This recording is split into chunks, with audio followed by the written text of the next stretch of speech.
everyone, I'm Colleen with HR Tech Solutions, and today we're going to be talking about surveys. One of the easiest but most overlooked ways to build engagement with your organization is to simply ask your employees, what do they want?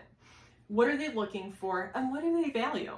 However, it's very easy to send a survey, collect some information, but if you're not ready to act on what you receive, it can oftentimes hurt your organization and hinder that trust that your employees should have with you as leaders. When done well, surveys can help address real-time topics like feelings towards their workload, leadership effectiveness, or even address proactively concerns like burnout or turnover risk. But that's only if your employees feel as though their responses to these surveys is going to not just be valued, but also anonymous, and that it's going to be acted on. Without that, you run the risk of employees not being fully truthful, which truly defeats the purpose of trying to develop these surveys.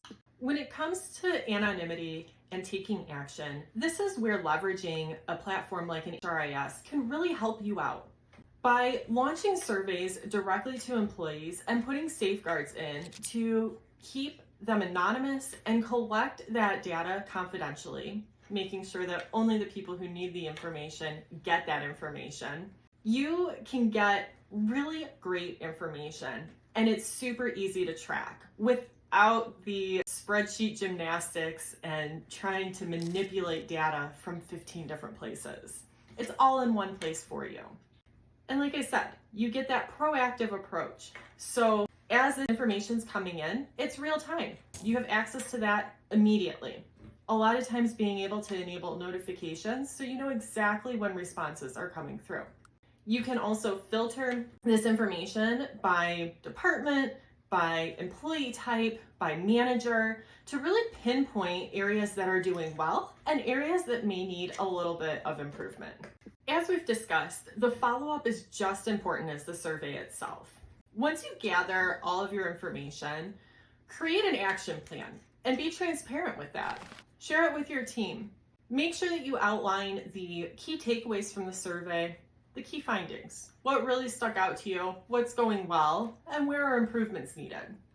And also be sure to outline your key action items, how you plan to address some of these concerns.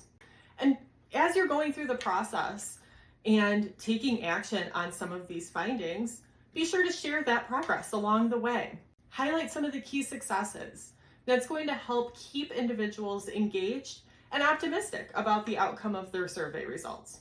And don't just wait for an annual engagement survey to capture the progress and how people now feel once action has taken place. Do some short pulse surveys throughout the year. Maybe it's monthly or quarterly, but do them sporadically so that you're keeping a pulse on the organization. No pun intended. When employees see that their voice truly matters and that leadership is not just listening, but taking action, you can then start to build a culture of positive feedback, retention, and great performance. If you like what you've heard today, I encourage you to check out some of our other videos for some HR tips and tricks. We look forward to seeing you next time. Take care.